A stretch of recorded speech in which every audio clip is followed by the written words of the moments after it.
The word perception comes from Latin per, the prefix means through or entirely, and second part is from capere, which meant to grasp or to take into yourself. So perception originally meant to grasp the world and pull it into yourself, which means perception is not this passive observation that we conceive it to be. I think it could be understood through the metaphor of a hologram. And if we use a holographic lens, we can uncover some of the dimensions of clarity when it comes to perception. So I think of a hologram because ultimately all the phenomena in a hologram is interconnected, right? The hologram holds the entire image in every part. Similarly, each dimension of perception contains within it all the others, just expressed differently. And then there's transparency. If you get deeper and deeper into what's happening in the hologram, the parts and the distinctions start to dissolve as you get closer to understanding that it's all a projection of light. And thirdly, the non-linear aspect of a hologram. It's not like one part is built first and then the next is constructed. It's kind of all happening simultaneously, although space and time might appear real as manifestations within the hologram. So this is consistent with um, revelations in mysticism and metaphysics. But anyways, a hologram is created when coherent, unified light from a laser beam, interacts with a reference beam and an object, producing patterns of what's called interference. And that encodes the three-dimensional construct of reality within the hologram. Similarly, though, consciousness in its like purest and metaphysical sense, we could say is a unity from a fundamental source from which all the perceptions arise. So, what are these dimensions of perception metaphysically deconstructed?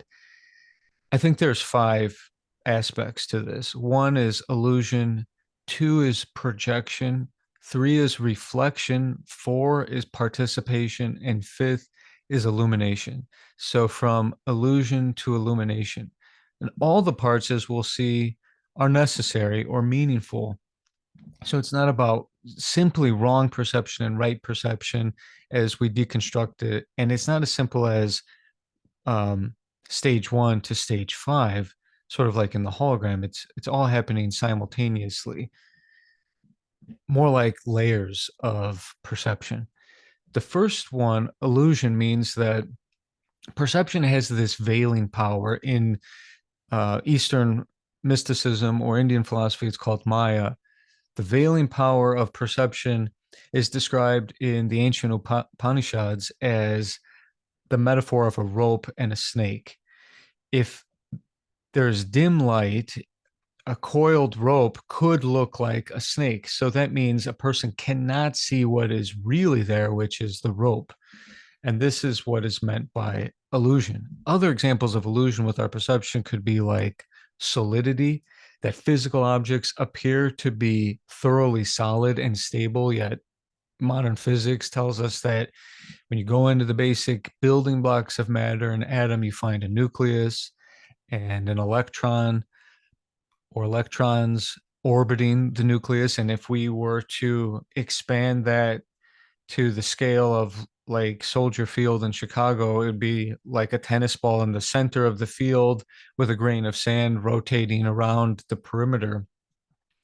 So, therefore, this sense of solidity is really composed mostly of vast empty space or vibrating energy and invisible fields. Therefore, our concept of solid matter is at least somewhat of an illusion. And underlying that is this dynamic energy or fields interacting. There are so many optical illusions that are fascinating. I'm going to put a link in the chat so you can see one of these. called the Muller-Lyer illusion. This is a famous one in psychology. Let's see here in the chat.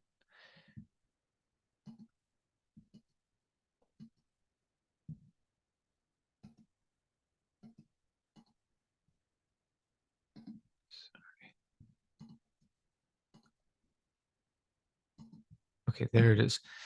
It's it shows how, depending on what you put around lines that are exactly the same size, an arrow pointing in or an arrow pointing out can make the lines, in this case a blue line and a black line, look like they're longer or shorter, whereas in reality the lines are never changing. There's no movement of the blue and black lines. So you can take a look at that and see how your eyes deceive you.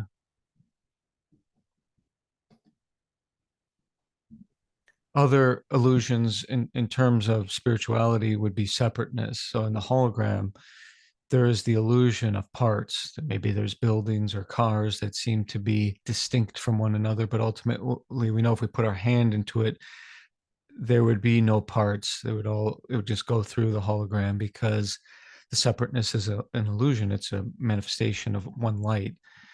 Time might be an illusion. We feel like individuals moving through time, and that there was a past and that there's a future because we have memory. But can you go back to the past to prove it? You can think about the past, but you would think about the past as a present action.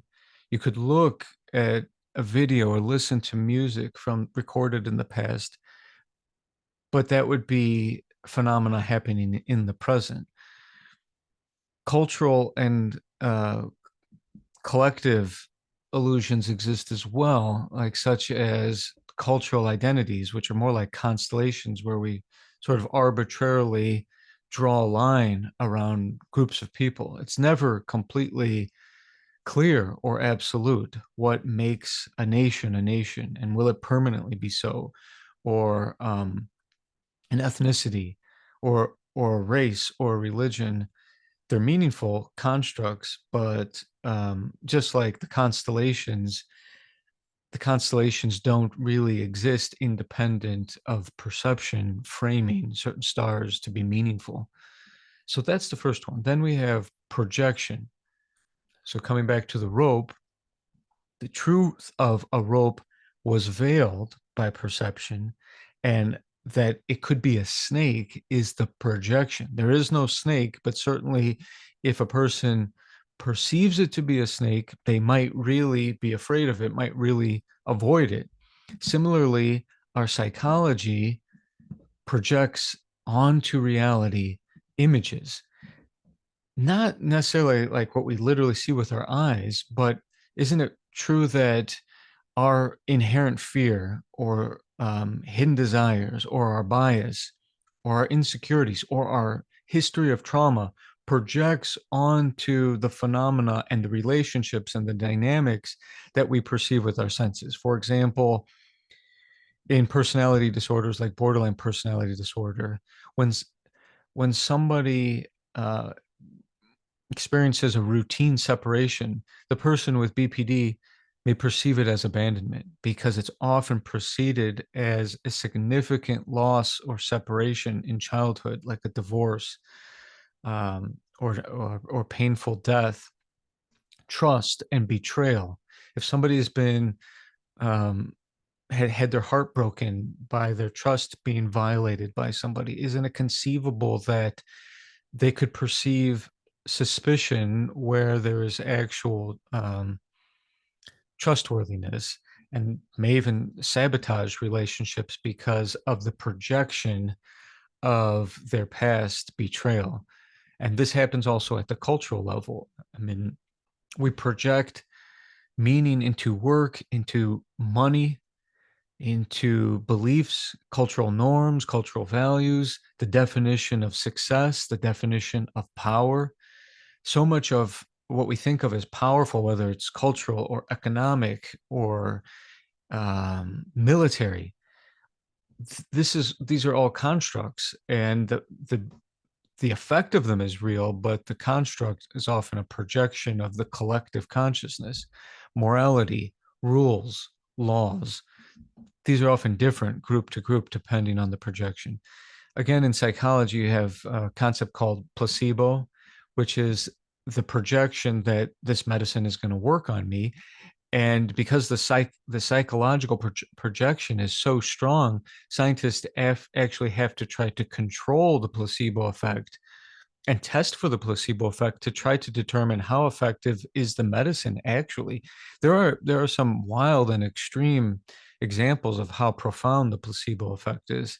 I think it was a Swedish study, looked at how even in torn ACLs, which is thought to be beyond the capacity of the placebo effect, like some cancers and terminal illness, but there was a significant degree of healing when a group of patients believed they had actually received the ACL surgery, but did not. And then they were followed for some time and found comparable recovery to people who had the surgery, and then both had the physical therapy.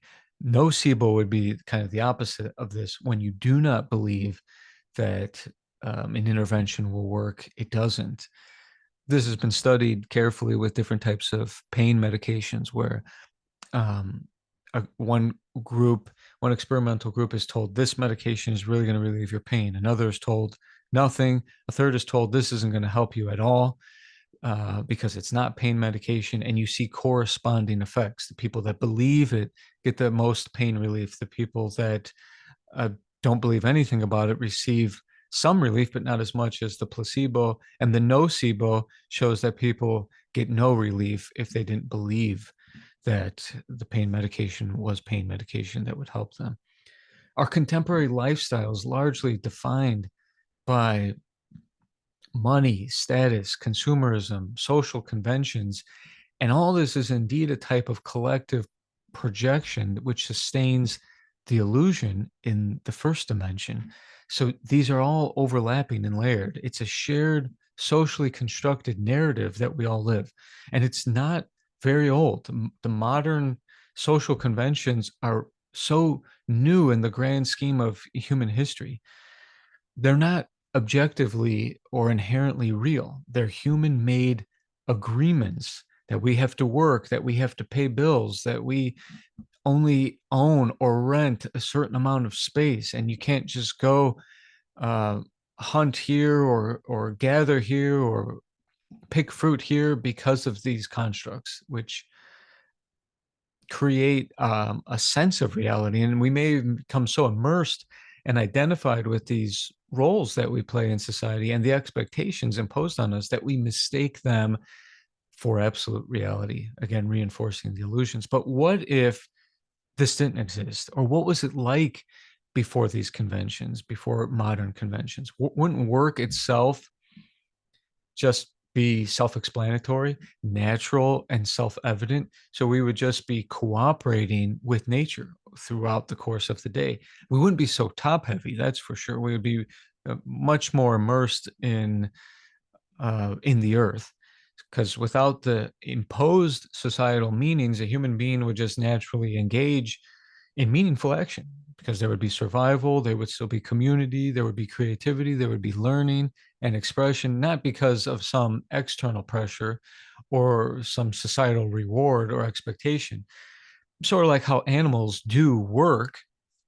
For example, beavers build dams or birds build nests, but not because of some grand mental narrative that's imposed upon them. And the third one is reflection. It's kind of similar to projection, but in this dimension, the world is actually a mirror reflecting your inner conditioning back to you. So we see this as sometimes in psychology as relationship patterns or cycles where people continue to find themselves in similar patterns of relationships or in abusive relationships or in rescuing relationships because there are internally there's unresolved emotions. The partner is maybe symbolically the parent and the person is trying to save that partner. This is emotional resonance. So other examples could be like on a gloomy day, for someone with seasonal affect disorder or with major depression, it might appear as though the world is also depressing. Yet even that same gloominess or even a storm could be perceived as soothing to the person without depression, or when viewed from a place of inner tranquility, like having a cup of tea, looking out the window, seeing this falling snow adds a little bit more to it's a reflection of my inner experience. Or synchronicity, things are happening in the environment and we think it's just a coincidence, but really it's the archetypes that we hold in our unconscious, collectively or individually, manifesting a message or communicating a message back to us. We see this with clutter and chaos. The chaos in the world, couldn't it be argued, is also a reflection of the inner chaos of the attitudes, the beliefs, the negative beliefs, the obsessions of the community or the society. And we find that then projection and reflection have loops, or psychosomatics, where the reflection and the projection reinforce itself, or as in optimism and pessimism. The same glass is half empty to an optimist, half empty to a pessimist, half full to an optimist. And it's the same glass, but it's perceived differently and reflected differently to different people. Psychosomatics means, if I believe that the adage, don't go out in the rain, you'll catch a cold, and then I find myself in the rain, well, then I'm going to get anxiety. Not so much because of the rain, but because of the belief within me that is reflected back by the rain, thereby suppressing my immune system and making me more vulnerable to the germs that I might always be exposed to. And when I get sick, that is a psychosomatic loop, it reinforces the projection onto the meaning of being out in the rain. So social issues are this reflective collective consciousness, the external manifestations of our inner attitude. So again, how is projection and reflection different? Mostly in the direction of the influence. Projection is an outward motion from inside out, the person perceiving the rope to be a snake. Your inner beliefs, your fears, your expectations shape the external reality. Reflection is the inward motion from outside in. Your external experience is mirroring back your inner state, providing some insight into your inner condition. Okay, so whereas ordinarily we might feel that the external world is entirely independent of our inner experience, and everything favorable or unfavorable is chalked up to good and bad luck, then the concept of prayer might initially be introduced to suggest that if you concentrate really hard, you might be able to influence the external reality, but more so, at least in the beginning, that one could appeal to the higher power, either beyond the reality or in control of the reality, for intercession. Yet the fourth dimension communicates something a little bit more subtle, and that is participation. This aspect of perception transforms the ordinary understanding of our perception as a passive function of consciousness into one that is actively creating the world around us, seemingly around us, that we think we're in or observing outside of ourselves. In the quantum observer effect, the act of observation, which sounds detached or uninvolved, actually actively participates in determining the nature of reality, as in whether matter is going to behave as a particle or a wave. This suggests that consciousness directly participates in the construction of what we perceive to be the physical world. So it's not a detached or passive uh, function. And it turns our classic intuitions of scientific control and predicting phenomena on its head, because most experiments are designed as if the researchers could stand outside of reality and observe it without touching it, aka tampering with it. Now we know, at least on some level, that that's impossible. It's impossible to be separate from the world. Okay, so our participation then, and this understanding of participation, leads to the dissolving of the object and the subject, which we'll see in the final dimension. But also in lucid dreaming, a person realizes they're awake in the dream. The dream isn't just happening to them, and they're passively subjected to it, but that they're actively constructing it, and they're in it, and they're also not separate from it. Or in psychology, we have the spotlight effect. Once somebody knows that they're being observed, they behave differently. So therefore, just observing, or the self-consciousness of knowing you're being observed, doesn't it change your inner experience? So we can see how this becomes a cycle. But some psychic phenomena like telepathy or clairvoyance or intuition suggests that people have different abilities to interpret, to access this truth about perception. And the final one is illumination, realizing the relative truth of the appearances and the deeper truth, like in the equinox, the balance of darkness and light or illumination. In illumination or realization, subject and object are no longer distinct, or not the absolute truth about reality. This is called Satori in Zen, the waking in the dream. The dream, any dream, this dream, or when I'm asleep and dreaming, it's real in the sense that there is really something happening or being perceived, but it's not real in the sense that it's true, or all that's true. Near-death experiences give us some glimpse into this as well, when the VR set, so to speak, of our senses and brain are disconnected or unplugged for some time, because then the people report interconnectedness, unity, and eternity, or the transparency that I was talking about in the description of the hologram in the beginning. Or in psychedelic drug experiences, or any kind of ego death experience, where a person then enters into timelessness, or the eternal now, where past and future collapses.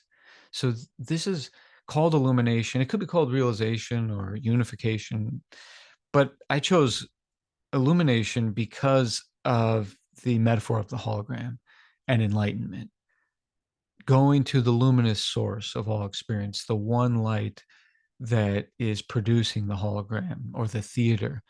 If you think of being in a theater, we get so engrossed in what's on the screen for some time in the movie theater, because it's all darkness around us. We get absorbed into the show. But illumination in spirituality would be like turning around in the theater and looking into the projector. Then you would only see one light. It wouldn't deny that there were images on the screen, but you wouldn't see the images or the screen while looking into the projector. Carl Jung said, "Who looks out dreams, who looks inside awakens." There's another quote attributed to Plato, which speaks to this equinox balance. He said, "We can easily forgive a child who is afraid of the dark. The real tragedy is when men are afraid of the light." I've experienced this myself in meditation, where illumination is being revealed, and because the sense of self starts to dissolve, it can trigger fear if a person is not mentally prepared. Sort of like the spiritual discipline, or sadhana in Sanskrit, is the widening of our capacity for receiving this light. like if you put too much light in a certain watt bulb, it will fry the bulb. So while it would be nice to just be able to experience this unity of light all the time, the the nature of the spiritual journey is such that we're supposed to experience it in stages. We get so absorbed and then attached with the objects that light shows us that we ignore entirely the light itself. Or as the American artist who is one of the experts of the light and space movement, James Turrell, he said, light is not so much something that reveals as it is itself the revelation. So now we have illusion to illumination. Illusion could be thought of as where we begin, unaware in darkness. Projection, when it's spiritual, is the realization that we're also imposing onto reality. We're partly responsible, creatively responsible for what's happening in the world.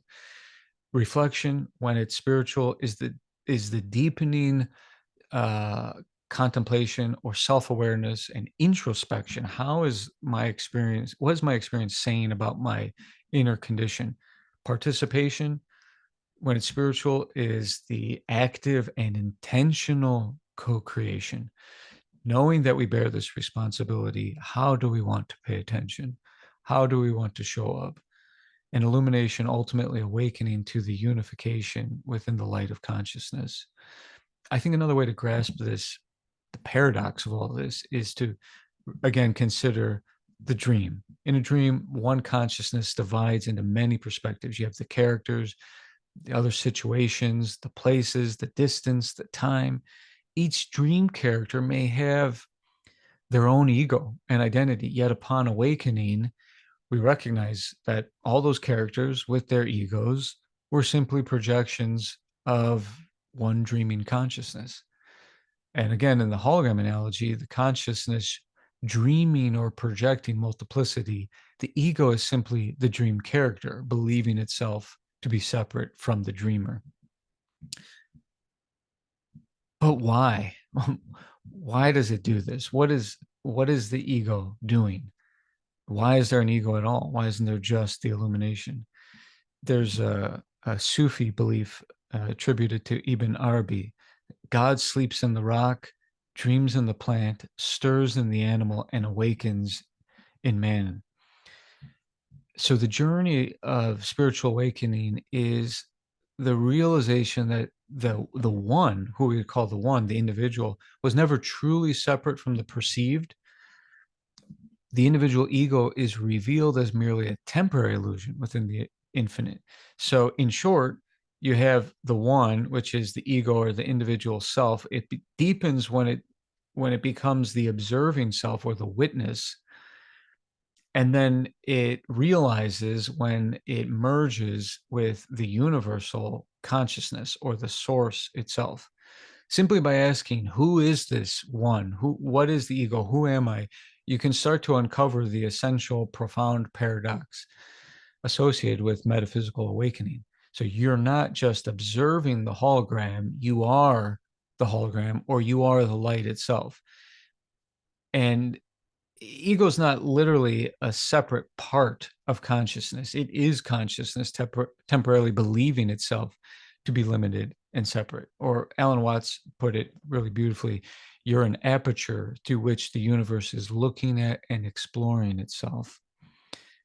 I think there's a passage in Course in Miracles that says something like the ego is simply consciousness pretending it's not infinite. But again, I'll conclude with why would it do that? Especially given all of this pain and suffering as an individual. The ego's impossibility is precisely what makes awakening both necessary and inevitable. So the illusion of separateness becomes the necessary precondition for relationship, for dialogue, for genuine love. You know, consciousness thus experiences itself more fully through multiplicity.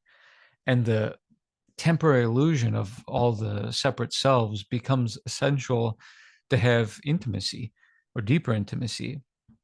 The guru of my guru, Paramahamsa Hariharananda, said once, God was alone and he wanted to be many. So I like that. This illusion of separateness, maybe it occurs precisely because consciousness chooses to experience multiplicity, chooses to be creative, chooses to love, chooses to relate and discover itself once again, ultimately for joy, through temporarily forgetting and subsequent remembering of its infinite nature. So thank you. I look forward to discussing more and hearing your